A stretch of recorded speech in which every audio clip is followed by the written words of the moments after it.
year of 2024.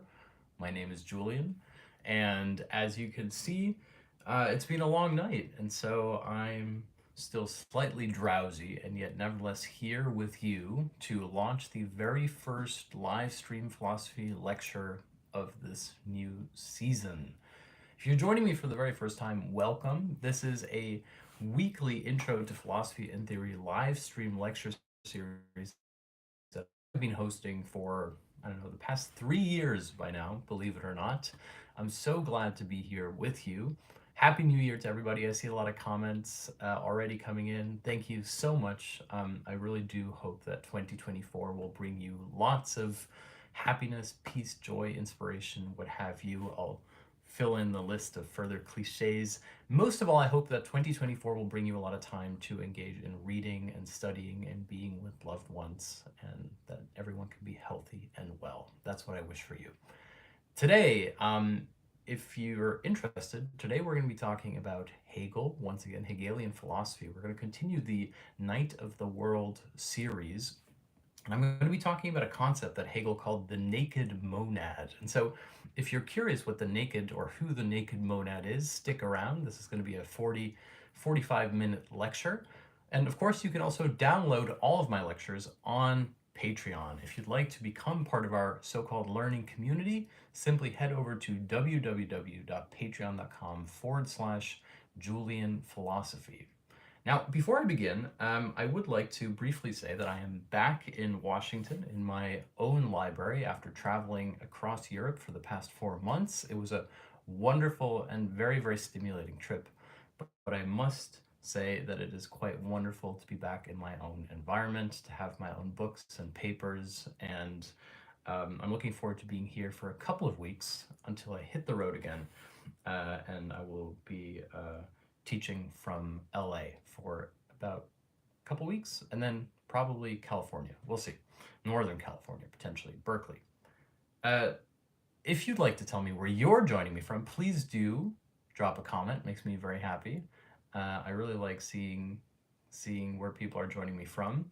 And before I begin, I have one little announcement to make, and apologies for dragging on a little bit. But the announcement that I have to make is very simple, which is that at the end of this week, so one more week, I'm going to be removing all of the previous ebooks on my Patreon, and I'm going to be going back to the system where every 3 months a new ebook is released to correspond with these lectures. So if you'd like to download the complete collection of my ebooks, please go to Patreon within the coming week. You can download them all at once, but at the end of the week, we're going to be making a fresh start, and those ebooks will be deleted, save for the most recent one. Basically, it's a subscription service where every 3 months I release an ebook that corresponds to these live streams so that you can catch up with what you've missed. But I think it's time that we make a fresh start. And so if you'd like to download all of the previous copies, those are available for 1 more week. You can get them as one big ebook bundle. That's the complete guide to Zizek, which consists of 8 volumes, I believe, and the most recent volume on Hegel. And with that new fresh slate, I'm also going to be removing most of my YouTube videos at the end of this week so that we can start afresh. Do not worry, we're not going to be changing anything about the model. We're still going to be teaching and hosting lectures on philosophy and theory, but I want to hopefully send a message to you that we're only just getting started, and that I want you to be with me, and I want you to enjoy participating in these lectures, and that we can collectively move forward in our studying and reading, and that we don't have to dwell too much on what we've already done. And so there's a lot more coming. I'm going to be hosting more YouTube masterclasses and videos in this new year, and I really, really do hope that you'll be a part of it. And so this is the last week, if you will, that you can download the previous ebook bundle, as well as if you'd like to go back and watch some of my previous videos. And fret not, this is not the end, this is but the beginning. Or, as one of my favorite artists, Giacometti, once wrote, we have gone too far, and yet we have not gone nearly far enough. On that note, I'm going to be diving right into Hegel this morning, so brace yourselves. Just because it's the first of the year and because we were up late drinking champagne and sleeping only very little doesn't mean that there's not going to be any Hegel today. In fact, perhaps it's the other way around. Perhaps this lecture will be even more Hegelian and dialectical and unhinged precisely because of the lack of sleep. Okay, so this goes out to my fellow New Year's Eve insomniacs, as it were. We're going to be talking about the naked monad.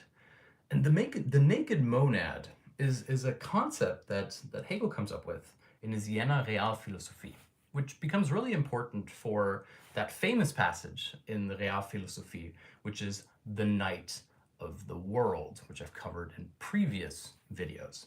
And so what I'm going to try to explain here is how the idea of the naked monad, the person who's lacking a soul and purpose, as it were, relates to the idea of the night of the world. And I'd also briefly like to draw in here Slavoj Žižek's argument about absolute recoil, or in the original German, absoluter Gegenstoß, which is perhaps the most concise definition of the Hegelian dialectic. If all of this is new to you, fret not. I'm going to try to explain this in a way that is accessible. I'm going to try to bring in some ideas that will hopefully make sense. The goal here is not to obfuscate, but instead to make these ideas accessible without dumbing them down. So to retain the complexity, but to hopefully do it in a way that also opens doors for people. So briefly, let's start with the idea of the naked monad. Hegel essentially has a pretty simple and yet nevertheless quite important idea. It's almost the opposite of the Cartesian cogito.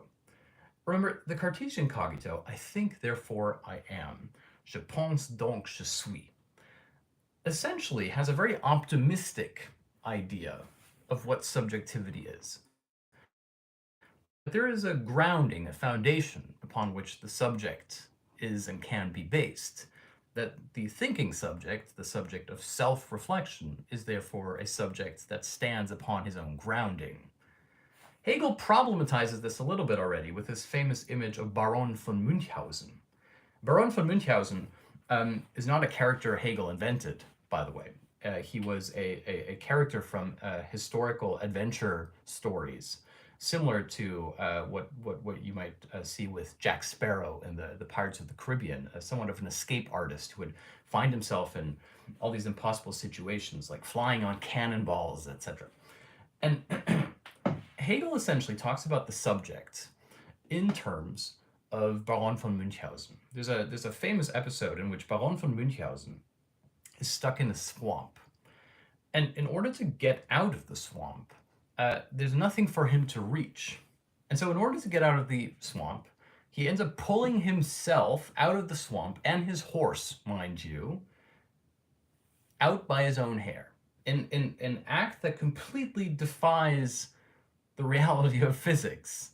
Baron von Munchausen pulls himself out of the swamp by means of tugging at his own hair. Now, the reason that Hegel uses this image is that essentially it's a way of criticizing the idea of the Cartesian cogito, whose thinking and self-reflection was supposed to create a foundation upon which the subject could stand.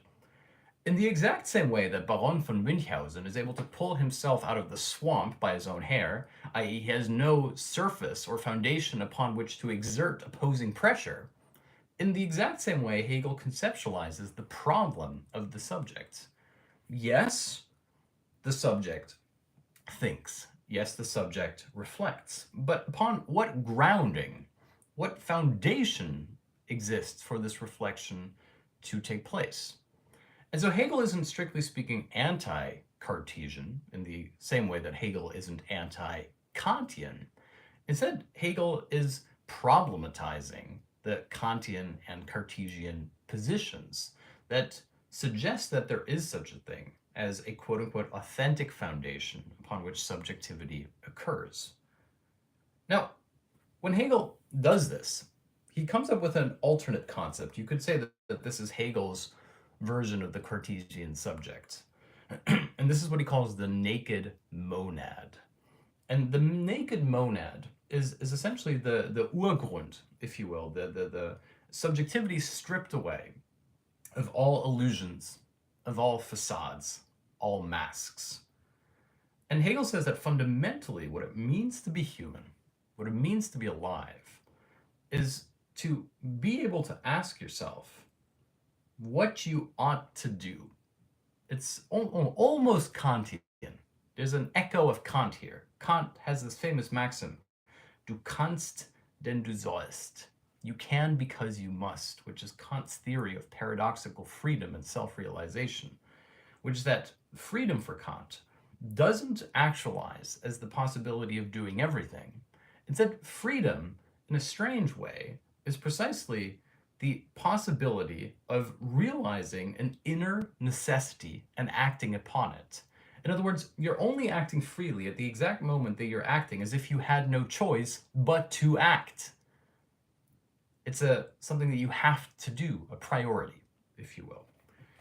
This is similar to Kierkegaard's idea, where Kierkegaard is a Hegelian light, if you will, even though he resists Hegel in many ways. Kierkegaard argues that freedom functions as a kind of paralysis, that ultimate freedom, the possibility to do anything, is something that essentially restricts you, that because you could do anything, fundamentally you end up not being able to do anything, that the ultimate horizon of possibility therefore turns out to be a trap, something that constrains you. Whereas true freedom, namely escaping from paralysis, is precisely choosing to do one thing, not to do everything.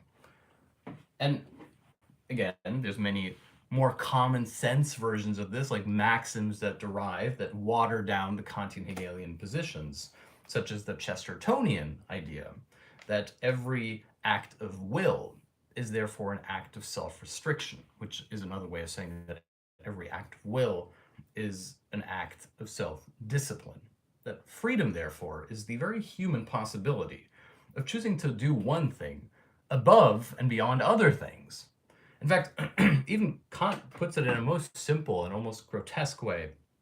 Kant argues that what makes us human is that we're able to forego animalistic urges in order to do something that would not make sense to an animal. For example, you could stay up at night drinking champagne, looking forward to the new year. A completely symbolic change that would not make sense to an animal. And yet you can stay awake and you can not go to bed to celebrate. This is the most human impulse, therefore, for Kant. Like, the way that Kant puts it is if you have to go to the bathroom, but you actually want to stay at your desk because you're writing the Critique of Pure Reason, as it were. This is the most human, the most fundamentally human gesture, is that you can abstain from quote-unquote natural animal urges in order to do something that has human purpose. And so Hegel takes this idea of the subject who is faced with this question. And I want to briefly have as a sidebar here that where Hegel foreshadows, to my mind, certain tendencies within Marxism and post-Marxism isn't simply because of the idea of the dialectic, etc. And specifically, it's because if you read Hegel closely, you realize that Hegel's all about decisions. Hegel is really interested in the idea that subjectivity fundamentally is a moment of decision, a moment in which the subject decides to recognize himself as subject. That, therefore, the subjective kernel, if you will, resides in decision. If you simplified it, that subjectivity is simply a reflection or a refraction of the ability to decide. And if you trace that all the way to contemporary political theories, a lot of that comes back as well. That the human gesture, or the most human word, if you will, is the word enough. The words, I will no longer tolerate this. It's like what is intolerable is not the way the world is. What's intolerable is the idea that the world could be made better and that yet you've chosen or decided not to contribute. That fundamentally, at the heart of all subjectivity, therefore, is this decision, the decision to act, to be, to assert yourself as a subject, to no longer merely be the passive subject who is created by means of the marketing of various desires, etc. Now back to Hegel. Hegel, therefore, and I actually have the passage here. You can find this passage in Slavoj Žižek's Absolute Recoil, which again is his English translation of the Hegelian term absoluter Gegenstoß. And one thing that might be interesting for you about Slavoj Žižek's work is that, and I think this is actually represented, is that the Night of the World is really one of his touchstone passages in Hegel that he keeps going back to over and over again. But here actually we have, I'm going to use this because here we can find the passage from Hegel. I think we can find it. I never really know, but I do underline things occasionally. Let's see, the Night of the World. Yes, okay. Here we have Hegel's conceptualization of the naked nomad, who, once again, remember, it starts when a human being has to think to himself, what ought I to do? What is my compulsion? What is the thing that I choose or decide to do that therefore marks me as a human subject? And Hegel writes here, human beings must consider themselves as being initially the way they ought not to be. From this separation, an infinite need arises. In this cognition of self, in the separation and rupture, the subject defines itself, grasping itself as the extreme of abstract being for self or abstract freedom. The soul plunges into its depths, right down into the abyss. This soul is the undeveloped monad, the naked monad, the empty soul, lacking fulfillment. Essentially, Hegel therefore argues that the naked monad is subjectivity plunged into the abyss of its own possibility, which is therefore conceptualized by means of the abyss of all that it is not. To put that simply, Hegel is saying that to be a person is first to ask yourself, well, who do I not want to be? To create an abstract conceptualization of the person you don't want to be. Like, I don't want to be a bad person, or I don't want to be, I don't want to be a father, or I don't want to be a friend to, terrible people or something. That we have to create an abstract idea of what we don't want to do and who we don't want to be in order to create the possibility for who we do want to be, essentially to identify role models, as it were. Hegel's argument, however, isn't quite so simplistic. Essentially what he's saying is that this subjectivity is therefore a refraction of the imaginary idea that other people exist as autonomous subjects. And you can see here a little bit of Sartre, right? Hell is other people. Hell is other people is commonly misinterpreted, although understandably so, as being a maxim about introversion and wanting to be alone and left alone so that you can read your books. It's the Lenin joke that Zizek likes to cite, that Lenin says that he wants to tell his wife he's with his mistress, and his mistress that he's with his wife, so that he can go somewhere in peace and quiet and read, which of course also has sexist connotations, this idea that men are disturbed by women, etc. But the point is that for Sartre, hell is other people isn't about other people distract me from what I want to do. It's that it's only through other people that I can understand who I am, who I ought to be, and who I ought not to be. And this means that, in a weird way, you depend on them. You need other people.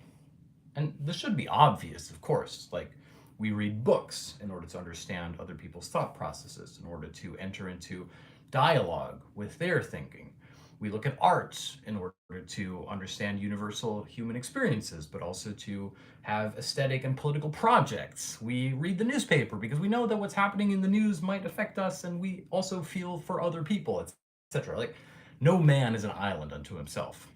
And yet, the point is that on an even deeper level, there is no authentic, undiluted, primordial foundation upon which your subjectivity rests.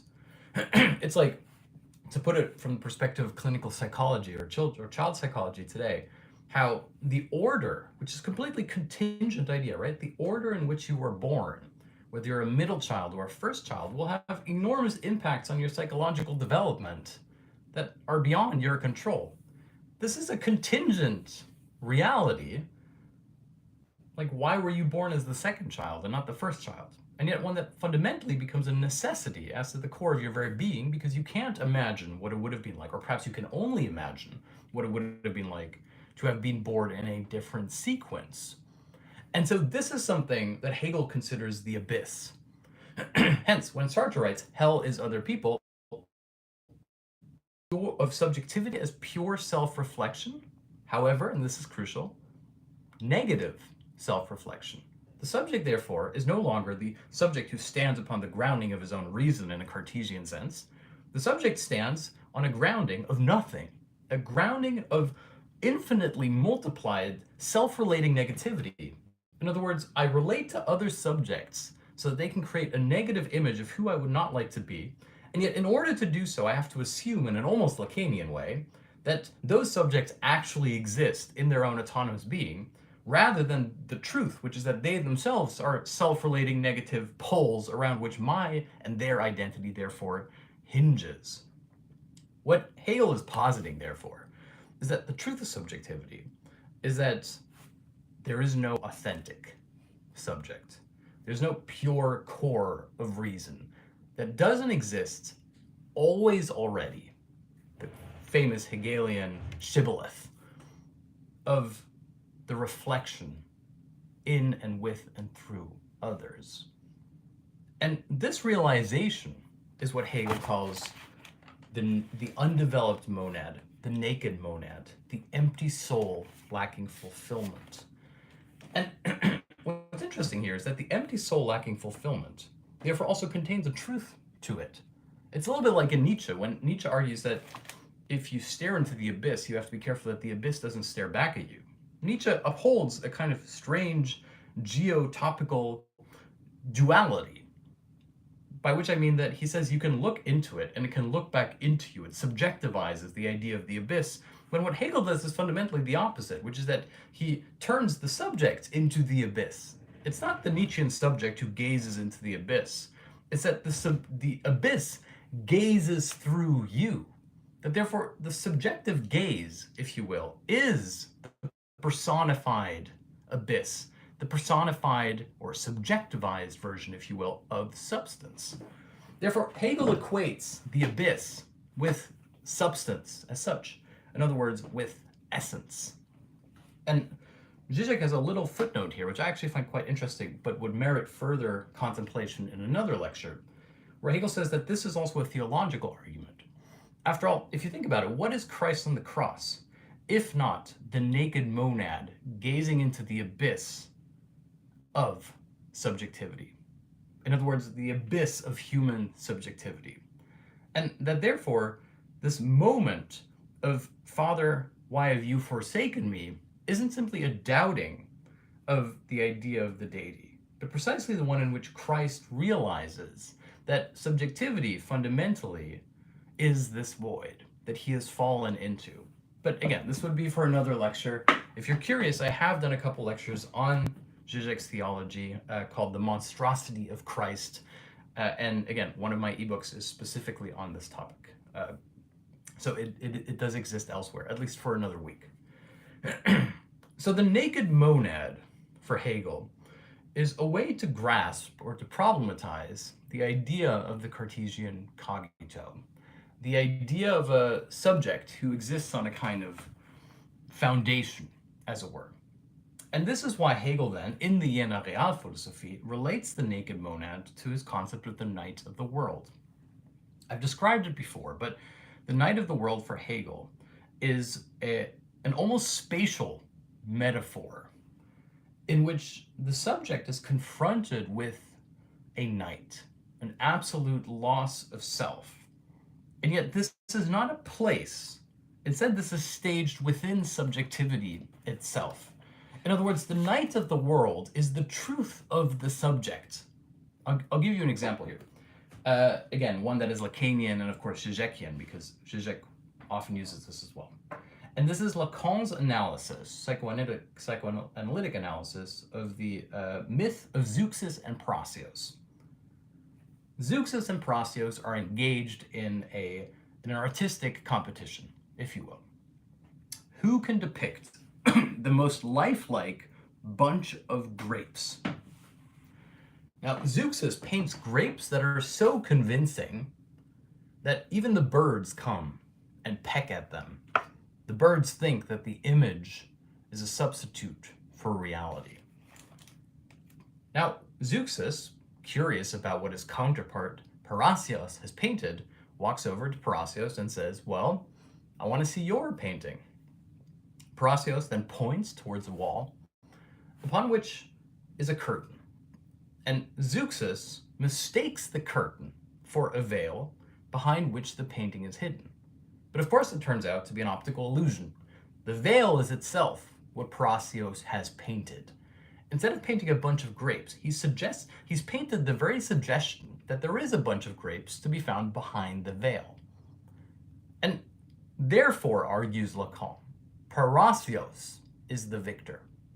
Because if the competition between the painters was to paint truth, authentic reality, then fundamentally, even the most realistic looking substitute for reality was bound to fall short.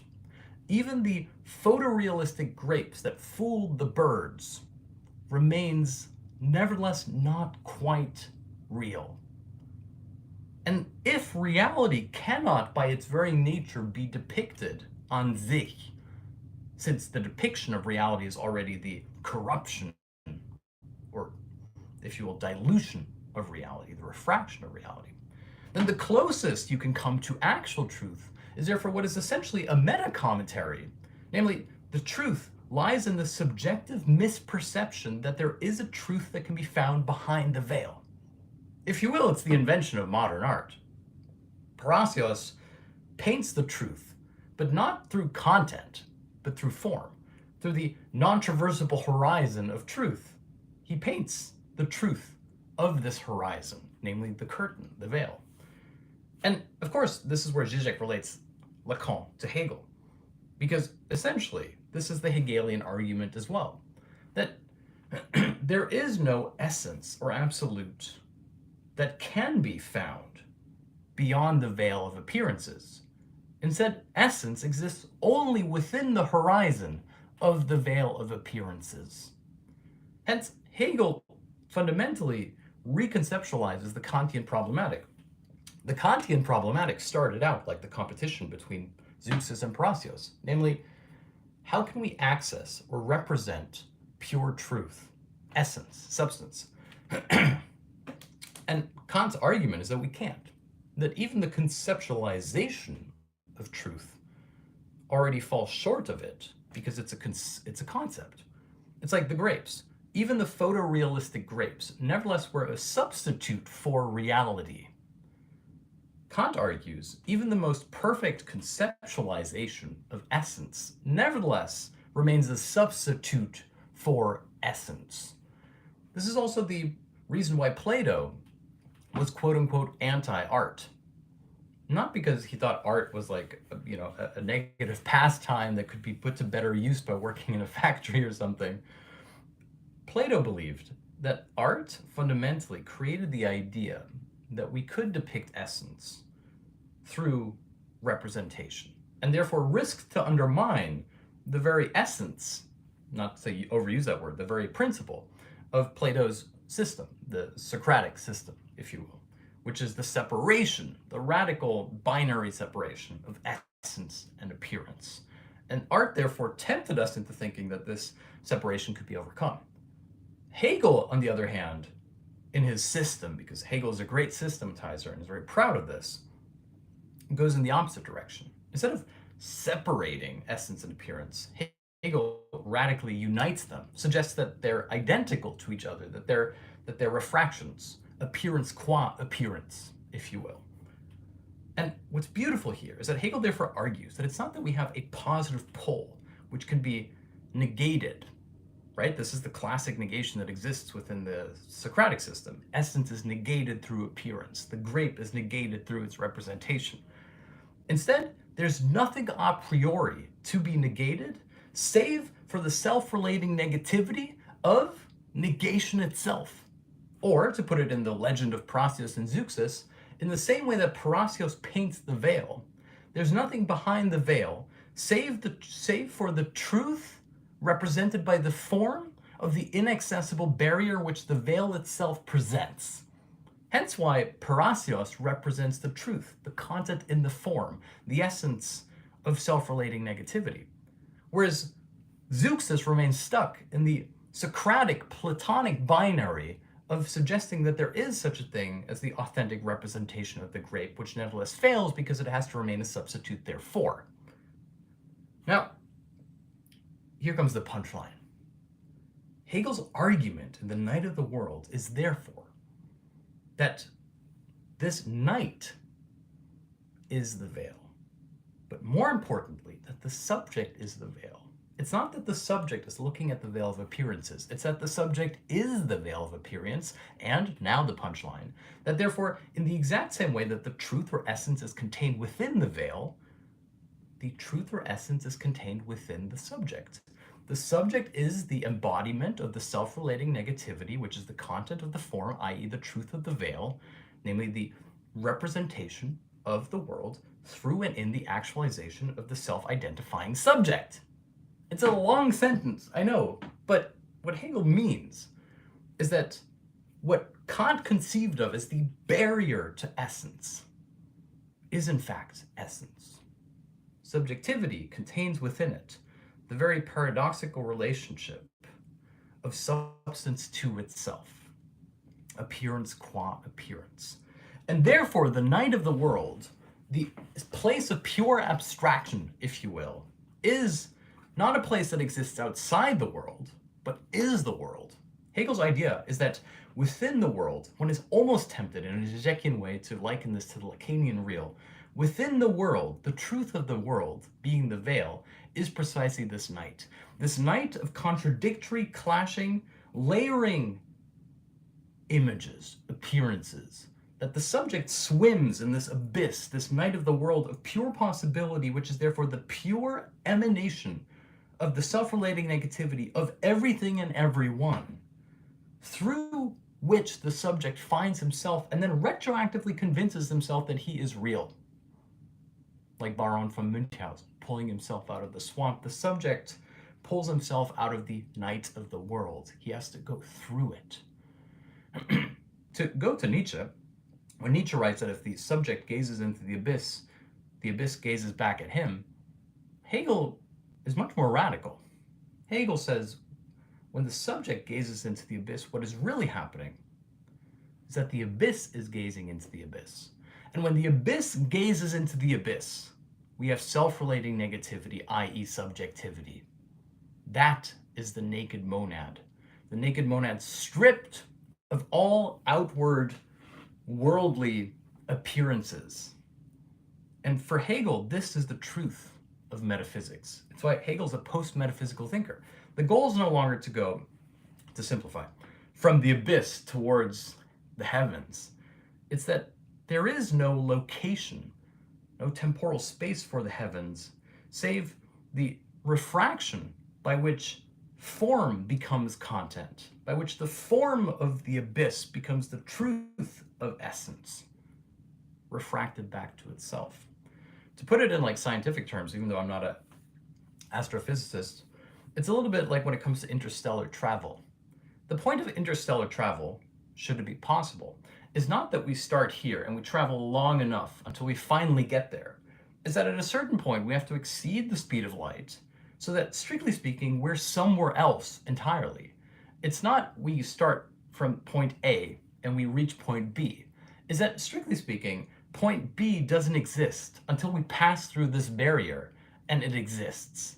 This is absoluter Gegenstoß. This is ultimate recoil. It's the moment in which we've exceeded or gone away from the logical temporal order of A, then B suddenly emerges in its own necessity. In other words, the arrival is strictly speaking the return, by which I mean the return to an entirely new sequence or order of possibility. You don't start from A and then you reach interstellar travel. It's that, strictly speaking, once you've reached interstellar travel, A no longer exists as a starting point for you. It's not a temporal linear sequence. And this is what Hegel means by absolute recoil, absoluter Gegenstoß. In the same way that the abyss looks into the abyss, therefore creating the self-relating negativity, which is the truth of the subject, which is the refracted truth of essence or substance. In the same way, this is the dialectic. The dialectic is not a trajectory or a pathway by which we have one thing that is positively that is posited and then negated into something new. It's that at the exact point that the negation takes place, that which was posited appears retroactively. It's not the starting point. It's itself the thing that occurs because we've left the coordinates from which it began. In other words, as Hegel puts it, always already. What Hegel does there, before I make this even more abstract, Hegel essentially takes away the idea of an a priori absolute, and therefore the idea of an a priori Cartesian subject. And this is why Hegel's a post-metaphysical thinker. In the most simple terms, Hegel's post-metaphysics does away with the idea of an autonomous absolute, i.e. essence, and the idea of an autonomous subject, and radically brings them back into dialectical negation, if you will. That is the idea of Hegel's naked monad. I've tried to explain this as clearly as I can, but of course, this is still very complicated and hopefully will entice you to do your own reading. You could read Hegel's Jena Realphilosophie, you could read the Phenomenology of Spirit, you could read Slavoj Žižek's Absolute Recoil. If you're interested in dialectics, I always recommend Frederick Jameson's The Valences of the Dialectic. It's a really good introduction to dialectics.